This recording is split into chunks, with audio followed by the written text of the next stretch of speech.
I started feeling things that I've never felt before, and I got very sad and very down about a sort of this particular family. And I think the moment Catherine collapsed, everything changed. 1 minute, Princess Catherine was smiling beneath the bright spring sun. The next, she was being rushed to the hospital, her world fading into cold white light. Behind closed doors, machines beeped softly as doctors worked in silence, and the weight of fear pressed heavily on every heart. King Charles and Prince William waited in the hallway, their faces pale, their hands clasped in silent prayer.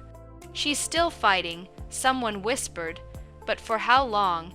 In that stillness, hope and heartbreak stood side by side as a family prepared to face the unthinkable truth, the collapse. Catherine had spent nearly 2 decades navigating the complexities of royal life with grace that seemed effortless to those watching from afar. The Princess of Wales had become Britain's most beloved royal figure, known for her warmth with children and her tireless dedication to early childhood development. On this particular morning at the Children's Hospital charity event, she arrived wearing a soft blue dress that caught the autumn light, her smile bright as always, despite the exhaustion etched faintly around her eyes. The morning had begun like countless others before it. Catherine moved through the crowd with practiced ease, stopping to speak with young patients whose faces lit up at her presence. "You're doing so wonderfully," she told a little girl recovering from surgery, her voice gentle and encouraging. Hospital staff noticed her pause occasionally, steadying herself against walls between conversations, but attributed it to her demanding schedule. Nobody suspected what was coming. The collapse happened without warning during her speech. Mid-sentence, Catherine's words trailed off into silence. Her hand reached out as though grasping for something invisible, and then her knees buckled. The sound of her body hitting the stage floor echoed through the suddenly silent hall. For a frozen moment, nobody moved. Then chaos erupted as Curters rushed forward, their training taking over even as their faces betrayed their terror. William had been standing off to the side, watching his wife with the quiet pride he always carried when she worked. The moment she swayed, he was already moving. "Catherine!" His shout cut through the gasps and murmurs, raw and desperate in a way the public had never heard from him before.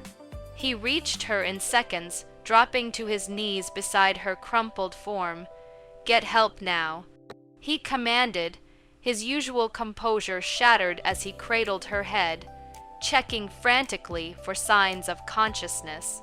The ambulance arrived within minutes, but those minutes stretched like hours. Paramedics worked with swift efficiency, while William refused to leave her side, his face drained of color. She was fine this morning, he kept repeating to anyone who would listen, as though saying it would make sense.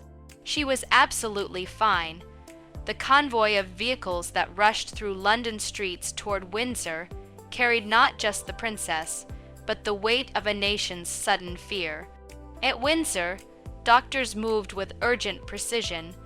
Catherine remained unconscious as they conducted test after test, searching for answers that remained frustratingly elusive. Meanwhile, word reached Buckingham Palace within moments. King Charles was in a meeting with government officials when his private secretary entered, the gravity on his face telling the story before words could. "It's Catherine, Your Majesty." The king rose immediately, abandoning protocol and duty without hesitation. "Prepare the car," he said simply, already moving toward the door. The royal ward at Windsor became an island of terrible quiet as evening fell. Machines beeped their steady rhythm, monitoring vital signs that offered little comfort. William sat in a chair pulled close to Catherine's bedside, her hand clasped between both of his. He hadn't moved in hours, hadn't eaten, hadn't spoken beyond necessary exchanges with medical staff. Charles arrived and placed a hand on his son's shoulder, finding no words adequate for the moment. The king, who commanded audiences with world leaders, stood helpless beside his grieving son. "Please wake up," William whispered into the dim room, his voice breaking on the words. "The children need you. I need you." Catherine's face remained peaceful, unnaturally still against the white hospital linens. Outside the door, security maintained their vigil, while inside, a future king kept his own watch, praying for the only miracle that mattered. The strong woman who had carried the weight of royal duty with such dignity now lay vulnerable, and all anyone could do was wait. However, this was the beginning of a challenge that will test the Princess of Wales: the surgery. The diagnosis arrived with the dawn, delivered by doctors who had spent the night running tests and consulting specialists.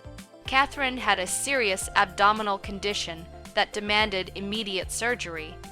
There was no time for second opinions or delayed decisions. The medical team explained the procedure would be complex and lengthy, requiring the finest surgical skill available. William listened with his hand gripping Catherine's, his knuckles white against her pale skin. She remained remarkably calm, her years of royal training serving her even in this most personal crisis. The operating room was prepared within the hour, and Catherine was wheeled away while William watched helplessly from the corridor. The waiting nearly destroyed him.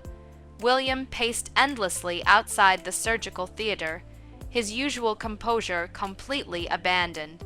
Every instinct screamed at him to break through those doors and be with his wife, but he was powerless here. Charles arrived shortly after the surgery began and took his position beside his son. The king said nothing at first, simply placing a steady hand on William's shoulder as they both stared at the closed doors. Hours crawled past with agonizing slowness. Occasionally, a nurse would emerge with updates that offered little comfort. William's mind raced through terrible possibilities, each one worse than the last. His father remained a constant presence, offering silent strength when words would have been meaningless. Behind those impenetrable doors, the surgical team worked with intense focus. The lead surgeon moved with careful precision, aware that every decision mattered. Monitors beeped steadily, tracking vital signs that remained mercifully stable throughout the procedure. Nurses anticipated needs before they were spoken, passing instruments with practiced efficiency. The atmosphere was one of controlled urgency, where expertise met determination. 4 hours stretched into 5, then 6. Catherine's body was fighting hard, and the medical team fought alongside her. When the final suture was placed, exhaustion and relief washed over everyone in the room. They had done everything possible. Now the healing would begin. The doctor emerged looking worn but satisfied. The surgery had succeeded, though the recovery would be long and demanding. Catherine would need months of rest and rehabilitation before she could return to normal life. William was allowed in once she was settled in the recovery ward. She looked small and fragile in the hospital bed, so different from the vibrant woman who had stood on that stage just days before. He pulled a chair close and took her hand, settling in for another long vigil. This time, at least, hope sat beside him instead of fear. Weeks passed in a blur of slow progress and small victories. Catherine's strength returned gradually, measured in incremental improvements that seemed insignificant, but meant everything. Walking a few steps became walking across the room. Sitting up for minutes became sitting up for hours. The pain lessened day by day, replaced by a growing determination to reclaim her life. William read to her each evening, his voice filling the quiet room with stories that transported them both away from hospital walls. The children visited constantly, bringing laughter and chaos that lifted Catherine's spirits more than any medicine could. Their drawings covered every available surface, bright splashes of color declaring love in crayon and marker. By the 10th week, Catherine stood at the window looking stronger and more like herself. The ordeal had left its marks, but it had not broken her. She told William she was ready to return to her duties, ready to resume the life she had built. He saw the determination in her eyes and knew there was no point arguing. The Princess of Wales had survived her darkest hour and emerged still standing, still fighting, still committed to the work she believed in. Her recovery was complete. The real Catherine had returned. Despite all these, Catherine still returned to the public. Catherine's return. Catherine emerged into public view on a bright April morning, 7 months after the surgery that had nearly taken everything from her. She wore a pale pink suit that complemented her returning color, her hair styled perfectly as always. The smile she offered felt genuine, warm, and inviting to those who had waited so long to see her again. She moved through the crowd with practiced grace, stopping to speak with well-wishers and accept flowers from children. Everyone commented on how well she looked, how strong she seemed, how wonderful it was to have her back. But beneath the polished exterior, fatigue pulled at every muscle. Each step required conscious effort. Each smile demanded energy she barely possessed. Inside the palace walls, staff members watched her with quiet admiration. The princess had returned to her duties with remarkable determination, never asking for breaks or special treatment. She attended meetings that stretched for hours, reviewed documents late into the evening, and planned upcoming engagements with the same meticulous attention she had always shown. Her schedule grew fuller each week as she reclaimed the responsibilities she had left behind. Yet, she kept her struggles carefully hidden, retreating to private rooms when the pain grew too sharp. Her assistants noticed she walked more slowly in the corridors when she thought nobody was watching, that she sometimes gripped table edges for support between appointments. Nobody dared mention these observations aloud. William confronted her gently one evening after finding her resting with her eyes closed in their sitting room. He expressed his worry about the pace she was maintaining, the demands she placed on herself so soon after such major surgery. Catherine opened her eyes and looked at him with quiet resolve. She insisted the work was necessary, that their family needed to project strength and normally. The conversation ended without resolution, with William understanding. He could not force his wife to slow down when her sense of duty burned so fiercely. He could only watch and worry, staying close whenever possible. The nights became her greatest challenge. Catherine would lie still beside her sleeping husband, feeling the persistent aches deep in her abdomen that never fully disappeared. She dismissed each sensation as part of healing, convincing herself that recovery simply took longer than expected. The doctors had warned her that full healing might take a year or more. She practiced the breathing exercises learned during rehabilitation, willing the discomfort away through sheer determination. Sometimes she rose quietly and walked through the darkened palace, seeking relief through movement. Dawn always arrived too quickly, bringing another day of appearances and obligations she refused to abandon. Charles came to visit on a quiet afternoon, finding Catherine working in her study despite the late hour. He settled into a chair across from her desk and studied her with knowing eyes. He spoke softly about her strength and courage, drawing a comparison that made Catherine pause. He told her she reminded him of Diana, which carried weight beyond simple compliment. The observation hung in the air between them, loaded with history and warning. Catherine acknowledged the words, but gently pushed back, insisting she understood her own limits better than anyone else could. The king left without pressing further, though his concern remained etched on his face. The hope felt tangible for those brief months. Catherine appeared at charity events, visited hospitals, met with organizations close to her heart. She laughed with children and inspired volunteers, and seemed every bit the princess everyone remembered. Life appeared to be returning to normal, the crisis fading into memory. Despite this graceful return, it was not the end of the tragedy that awaited the Princess of Wales.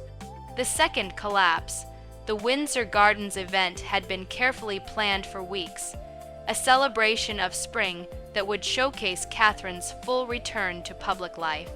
She moved through the manicured pathways with practiced elegance, stopping to admire newly planted roses and speak with the gardening staff who had prepared everything so beautifully. The morning sun felt warm on her shoulders, and for a moment everything seemed perfectly normal. Then the dizziness struck without warning, a wave of vertigo that made the world tilt dangerously. Catherine paused mid-conversation with the head gardener, her hand reaching instinctively toward a nearby stone pillar. She tried to steady herself, tried to will her body to cooperate, but her legs refused to hold her weight. The collapse happened in slow motion for those watching. Catherine crumpled to the ground with none of the grace she usually carried, her body hitting the gravel path with a sound that made hearts stop. This time was different from before. Her skin held a grayish pore that spoke of something deeply wrong, and she did not stir even as people rushed toward her. William had been standing nearby, discussing security arrangements when he heard the collective gasp. He turned and saw his wife lying motionless on the ground, surrounded by gathering staff members. His legs carried him forward before his mind fully processed what was happening, and he was beside her within seconds, calling her name with rising panic in his voice. Medical teams arrived with frightening speed, their emergency training taking over as they assessed Catherine's condition. They moved with urgent efficiency, checking vital signs and preparing her for immediate transport. William refused to leave her side, climbing into the ambulance despite protocol suggesting otherwise. His face had gone completely white, his usual composure shattered as he watched paramedics work over his unconscious wife. The journey to the hospital passed in a blur of flashing lights and radio communications he barely heard. All he could focus on was Catherine's still face, so pale against the stark white of the gurney, and the terrible fear that this time might be worse than before. The palace descended into barely controlled chaos within minutes of the collapse. Staff members moved through corridors with tight faces, exchanging worried glances, but saying little aloud. Phones rang constantly in every office as news spread through official channels, and preparations began for whatever might come next. Senior advisors gathered in hushed meetings discussing contingency plans nobody wanted to implement. The children were kept occupied by their nanny, shielded from the panic spreading through the household. Charles arrived at the hospital within the hour, having abandoned all scheduled appointments the moment word reached him.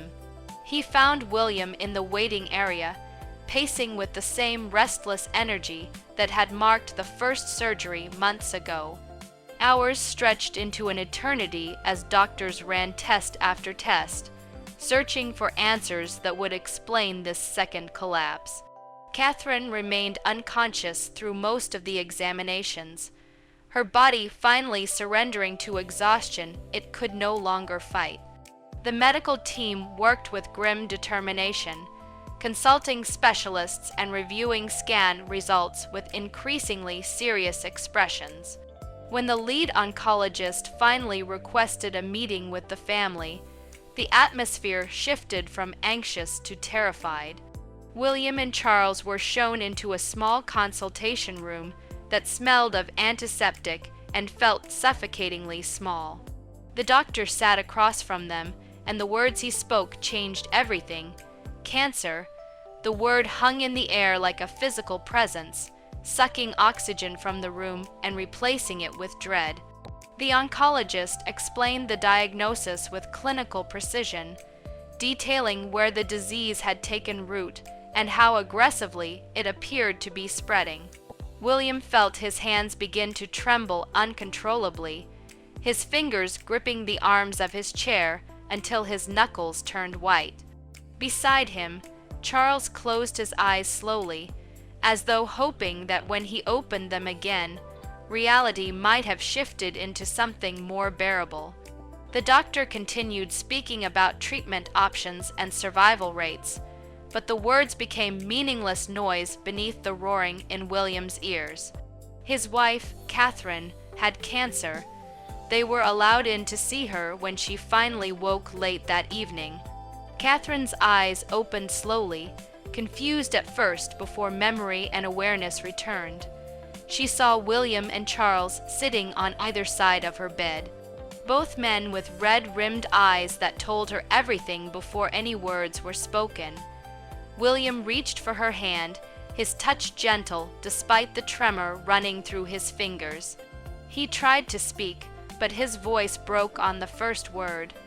Tears he had been fighting all day finally spilling over. Charles looked away, giving them a moment of privacy even in his presence. Catherine waited quietly, her own fear building as she watched her husband struggle to form the words. William finally managed to tell her, his voice barely above a whisper, each word seeming to cause him physical pain. Catherine listened without interrupting, her face remarkably calm, even as the diagnosis settled over her like a shroud. When he finished, silence filled the room for several long moments. Then Catherine squeezed his hand with what strength she had left and spoke quietly but clearly. The words were simple but carried the weight of her character, the strength that had defined her through every challenge she had faced. She would fight this battle too, just as she had fought everything else life had thrown at her. The battle was far from over, yet no one knew if she had the strength to keep fighting. The fight begins. The first chemotherapy session began on a gray Tuesday morning that felt appropriate for what was to come. Catherine sat in the sterile treatment room, wearing a hospital gown that made her feel small and vulnerable. The oncology nurse approached with practiced gentleness, preparing the Roman IV-line that would deliver poison into her veins in hopes of ending the disease. Trying to claim her life, the needle slid in smoothly, but the cold sting that followed made Catherine gasp softly. The sensation was unlike anything she had experienced before, a metallic chill spreading up her arm and into her chest. She watched the clear fluid drip slowly from the bag above her head, each drop carrying both hope and suffering in equal measure. The first wave of nausea hit 3 hours later, rolling through her body with brutal force. Catherine had been warned about the side effects, had read all the literature, and spoken with other patients, but nothing truly prepared her for the reality. The room spun sickeningly, even when she closed her eyes, and her stomach twisted with a queasiness that made even breathing difficult. William held a basin for her as her body rejected everything, including the small amount of water she had managed to drink earlier. The weakness that followed left her unable to lift her head from the pillow, every muscle feeling as though it had been drained of all strength and purpose. The days blurred together in a haze of discomfort and exhaustion. Catherine tried to maintain some sense of normalcy, but her body refused to cooperate with her determination. Simple tasks became monumental challenges. Holding a cup of water required both hands because her fingers trembled so badly. And even then, the liquid tasted wrong, metallic, and unpleasant on her tongue. Food became impossible, every smell triggering waves of nausea that left her gasping. Sleep offered little refuge because pain and discomfort followed her even into dreams. She lost track of time, measuring days only by treatment schedules and medication doses that marked the passing hours. Her transformation was gradual but relentless. Catherine watched in the mirror as her skin grew progressively paler, losing the healthy glow that had always been one of her defining features. Dark circles appeared under her eyes no matter how much rest she managed to get. Her body grew thinner as eating became increasingly difficult, her clothes hanging loose on a frame that seemed to shrink with each passing week. Then came the morning she woke to find strands of her once beautiful hair scattered across the pillow. More followed with each day, soft brown strands that fell silently whenever she moved. She ran trembling fingers through what remained, feeling the thinness where thickness had been, and finally allowed herself to cry. William became a constant presence during those dark weeks, abandoning nearly all official duties to remain by her side. He spent endless nights in the chair beside her hospital bed, holding her hand through waves of pain and nausea. His whispered words of comfort became a lifeline she clung to when everything else felt hopeless. He read to her when she could not sleep, told her stories about the children's daily activities, and reminded her of plans they had made for the future.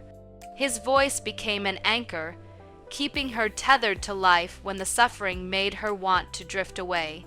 He never complained about his own exhaustion, never showed frustration at the countless times she needed him through each long night.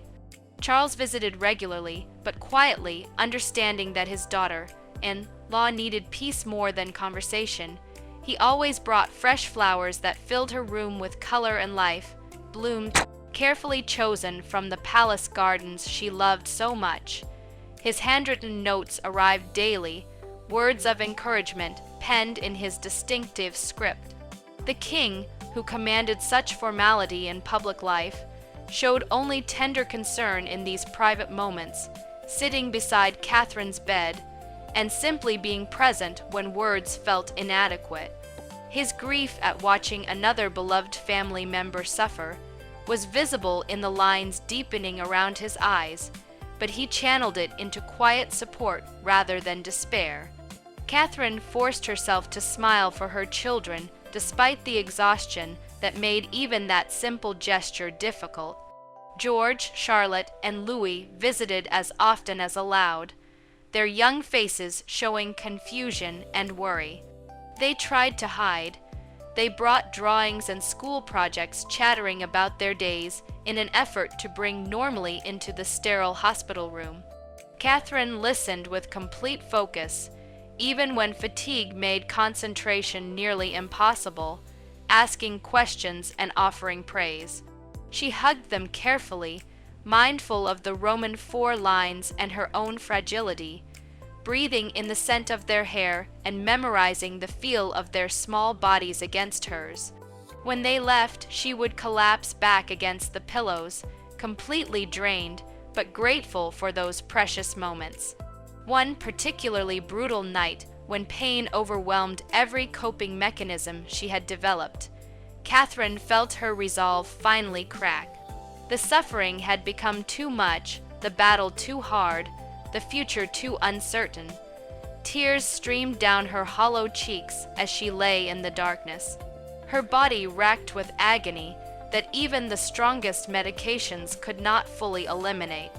She closed her eyes and whispered words she had never imagined saying, admitting she could not continue this fight any longer. The confession hung in the quiet room, and for a moment, surrender felt like the only merciful option remaining. But then, images flooded her mind unbidden. George's serious face as he tried so hard to be brave, Charlotte's fierce hugs and declarations of love, Louiswise's innocent laughter that could brighten the darkest days. She thought of their future, all the moments she would miss if she gave up now. Birthday parties and graduations, first loves and heartbreaks, weddings and grandchildren. She looked at William sleeping uncomfortably in the chair beside her bed. This man who had already lost his mother far too young.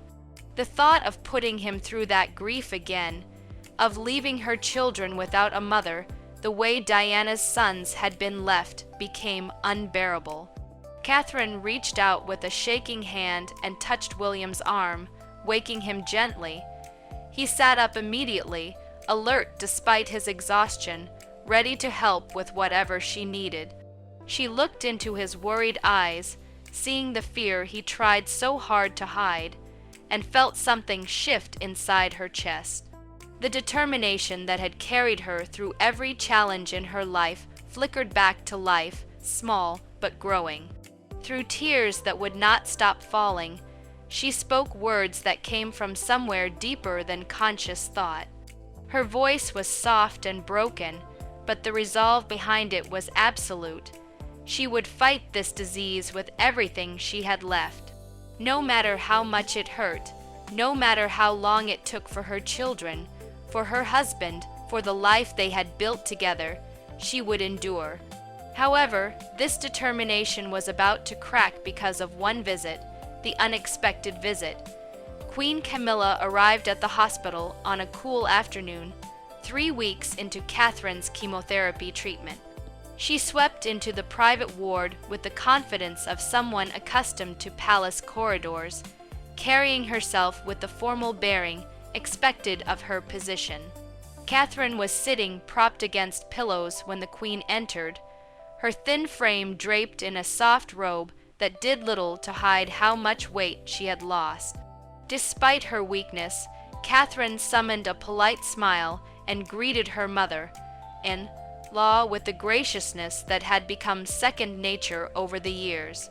A nurse discreetly adjusted the Roman stand before slipping out, leaving the two women alone in the quiet room filled with flowers and get-well cards. Camilla settled into the visitor's chair and began with pleasantries about the weather and recent palace events.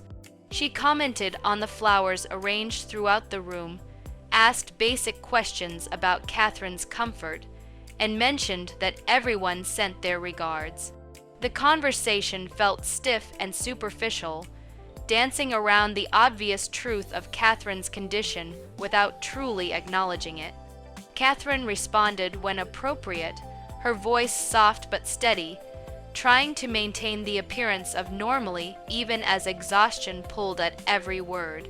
She could sense an undercurrent of tension beneath Camilla's casual tone, a tightness that suggested the Queen had come with a purpose beyond simple well-wishes.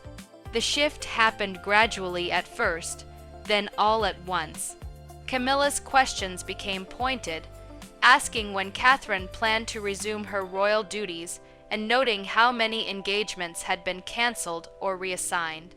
She mentioned the strain on other family members who had taken on additional responsibilities, the logistical complications of redistributing Catherine's patronages, and the concern about maintaining public confidence during this extended absence.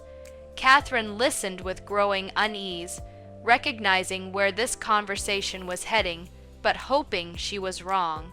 Then Camilla's patience seemed to run out entirely, and the words came sharp and cutting. The Queen leaned forward slightly, her expression hardening as she told Catherine directly that she needed to stop being lazy and get back to her duties. The statement landed like a physical blow, stealing the air from the room. Catherine's face went completely still, the polite mask she had been maintaining cracking under the cruelty of those words, lazy. After everything her body had endured, after fighting through pain that would have broken most people, after forcing herself through treatment that felt like torture, She was being called lazy. Tears formed instantly in her eyes despite her desperate attempt to hold them back. She lowered her gaze to the blanket covering her legs, unable to meet Camilla's eyes as the words echoed in her mind. Outside the door, William and Charles had arrived together for their daily visit. They were discussing Catherine's latest test results when Camilla's voice carried clearly into the corridor. Both men froze mid-conversation, disbelief washing over their faces as they processed what they had just heard. William's expression transformed instantly from concern to fury, his jaw clenching so tightly that muscles stood out in his neck. Charles went completely still beside him, his face draining of color as shock and anger wared for dominance. For several seconds, neither man moved, both too stunned by what they had overheard to immediately react. Then William moved, pushing through the door with barely controlled rage radiating from every line of his body. Charles followed a step behind, his own face set in an expression of cold displeasure that rarely appeared, but carried tremendous weight when it did. The air in the room seemed to tighten immediately as both men entered, the temperature dropping several degrees. Camilla looked up, startled by their sudden appearance, while Catherine kept her eyes fixed downward, tears now sliding silently down her pale cheeks. The silence stretched for several heartbeats before William found his voice. His words came out low and controlled, but the fury beneath them was unmistakable. William demanded to know how Camilla could possibly say such things to Catherine. His voice shaking with emotion he struggled to contain. He gestured toward his wife's frail form, asking if Camilla could not see what the treatment was doing, could not understand what Catherine was fighting through every single day. His hands clenched into fists at his sides as he spoke, years of frustration and worry pouring out in defense of the woman he loved. The confrontation was direct and harsh, with none of the diplomatic language usually employed in royal disagreements. Charles stepped forward then, his intervention quieter but somehow more devastating. The king spoke with firm authority, his tone carrying disappointment rather than anger, which made his words cut deeper. He told Camilla simply that she had forgotten compassion was also a duty, perhaps the most important one they held. The statement hung in the air between them, a reminder of values that should have guided her actions, but clearly had not. Charles's face remained impassive, but his eyes held a coldness that spoke volumes about how deeply her behavior had shocked him. The man who had stood by Camilla through countless controversies was now standing against her, and the message was clear. Camilla rose from her chair without apology, her expression hardening into something defensive and unmoved. She offered no explanation for her words, no acknowledgement that perhaps she had spoken inappropriately to someone suffering through serious illness. Instead, she simply collected her handbag and moved toward the door, her posture rigid with pride that refused to bend even in the face of obvious wrongdoing. She passed William and Charles without meeting their eyes, her footsteps echoing in the tense silence as she left the room. The door closed behind her with a soft click that somehow felt louder than a slam would have been. Catherine turned her face away from everyone, pressing her cheek against the pillow as quiet sobs shook her thin shoulders. The encounter had broken something inside her that had been holding strong through all the physical suffering. Being called lazy by family when she was fighting for her very life felt like a betrayal too deep to process. William was beside her instantly, sitting on the edge of the bed and gathering her carefully into his arms. Charles moved to stand at the foot of the bed, his own eyes suspiciously bright as he watched his son comfort his daughter-in-law. William whispered reassurances against Catherine's hair, telling her not to listen to those cruel words, reminding her that she had already done more than enough for everyone. His voice was gentle now, all the anger redirected away from her and toward the woman who had caused this pain. He held Catherine as she cried, letting her release emotions she had been holding back for weeks. Charles remained present but quiet, offering his support through presence rather than words. Understanding that right now, Catherine needed her husband more than anyone else. The three of them stayed that way for a long time. A small family united against cruelty, finding strength in each other when the world outside felt impossibly hard. Charles and William's heartbreaking announcement. The king's private study felt smaller than usual that night, the weight of the day's events pressing against the wood-paneled walls. William sat heavily in one of the leather chairs, his head in his hands, while Charles stood by the window, looking out at the darkened gardens. Neither man had spoken since leaving Catherine's hospital room hours earlier, both lost in their own thoughts about what had transpired. The silence between them was not uncomfortable, but rather filled with shared grief and anger that needed no words.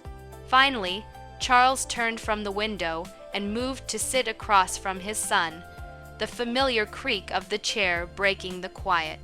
They began to talk slowly at first, their words careful and measured as they processed everything together. William spoke about his fury at Camilla's cruelty, his voice still tight with barely controlled rage. He talked about watching Catherine break down in a way he had never seen before, about feeling powerless to protect his wife from pain that came from within their own family. Charles listened without interruption, his face drawn with an exhaustion that went beyond physical tiredness. When William finally fell silent, the king spoke words that revealed his own deep anguish about the situation they faced. Charles admitted his helplessness in the face of Catherine's illness, confessing feelings he rarely shared with anyone. He told William plainly that he would trade his crown, his position, everything he had worked toward his entire life if it could spare Catherine this suffering. The words came from somewhere deep and honest, stripped of royal formality. This was not the king speaking, but a father watching his family endure terrible pain and finding himself unable to fix it. His voice cracked slightly as he spoke, revealing emotions usually kept carefully hidden behind the mask of monarchy. William looked up at his father with red eyes. Seeing his own grief reflected back, the conversation shifted gradually toward practical matters. Both men needing action to combat their feelings of helplessness, they agreed it was time to tell the nation the truth about Catherine's condition. The decision had been weighing on them for weeks, balancing Catherine's right to privacy against the need for transparency. They concluded the announcement should not be made for sympathy or to generate support, but rather to ask for something more fundamental. They wanted to invite collective hope and prayers to allow people who cared about Catherine to participate in her fight in the only way distance allowed. Writing the announcement together became an act of shared purpose. Charles retrieved paper and pen while William pulled his chair closer to the desk. They worked side by side, drafting and redrafting each sentence with painstaking care. Every word mattered. Every phrase needed to convey truth without being graphic, honesty without creating panic. They debated tone and language, crossing out attempts that felt too formal or too casual. William wanted the message to sound like it came from him personally rather than from palace officials. Charles helped shape the words into something that balanced emotional truth with appropriate dignity. Hours passed as they refined the statement, the study growing darker around them until only the desk lamp provided light. They discussed whether to mention the type of cancer, decided against specific medical details, chose words that acknowledged severity without removing hope. The waste bin filled with crumpled attempts that did not quite capture what needed to be said. Finally, they arrived at something that felt right. A message that was honest and vulnerable, while still maintaining the strength Catherine herself embodied. Charles sat back while William prepared to read the final draft aloud. William's voice was steady at first as he spoke the carefully chosen words into the quiet room. He explained that Catherine was undergoing treatment, that the family was facing this challenge together, that they were grateful for the support already shown. Then he reached the key sentence that would define how the world understood this moment.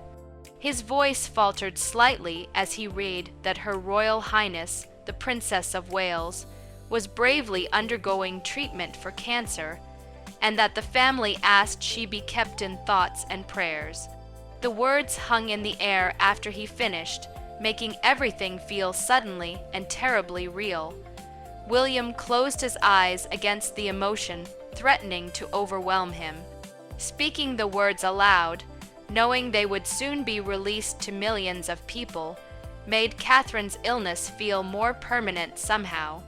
The private nightmare was about to become public knowledge, opening their family's pain to scrutiny and speculation. His breathing grew uneven as he sat with the weight of what they were about to do. Then he felt his father's hand settle firmly on his shoulder, the touch grounding and reassuring in its simplicity. Charles spoke quietly, but with absolute certainty, reminding William they would face this challenge as a family. The statement was simple but carried profound meaning, a promise that neither William nor Catherine would bear this burden alone. The king's grip on his son's shoulder tightened briefly, conveying support that words could not fully express. They sat together in the dim study, father and son united in their determination to protect and support the woman they both loved, ready to face whatever came next with shared strength and unwavering commitment. The light returns, weeks passed, and the cold shadow that once filled the palace began to lift. The long nights of pain grew shorter, and the air in Catherine's room softened with the scent of lavender and blooming flowers. Her body, once frail and silent, started to regain life. The nurses noticed the change first, the steady rhythm of her breathing, the faint pink rising in her cheeks, the light that returned to her eyes. She no longer trembled when she reached for a cup of water. Even the smallest movement now carried quiet strength. Her hair, which had thinned through months of treatment, began to grow again. Short, silky strands brushed her shoulders like morning light breaking through clouds. She would touch them sometimes, almost in disbelief, a small smile forming as if nature itself was helping her heal. The endless ache in her bones had eased, leaving behind a tired calm. She began eating again, taking slow bites, savoring each taste like a blessing. When her nurses teased her gently, she laughed softly, but it was laughter all the same. William was never far away. He spent long evenings by her side, reading old letters or holding her hand in silence. The love between them spoke without words. When the children came to visit, their joy filled every corner of the room. Their giggles broke the stillness that had once hung heavy over the palace.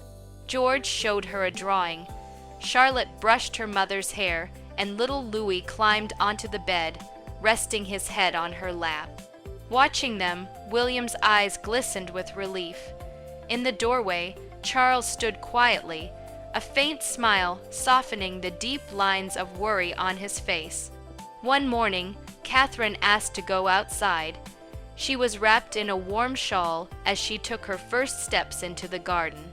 The air was cool and sweet, and sunlight touched her face like a blessing.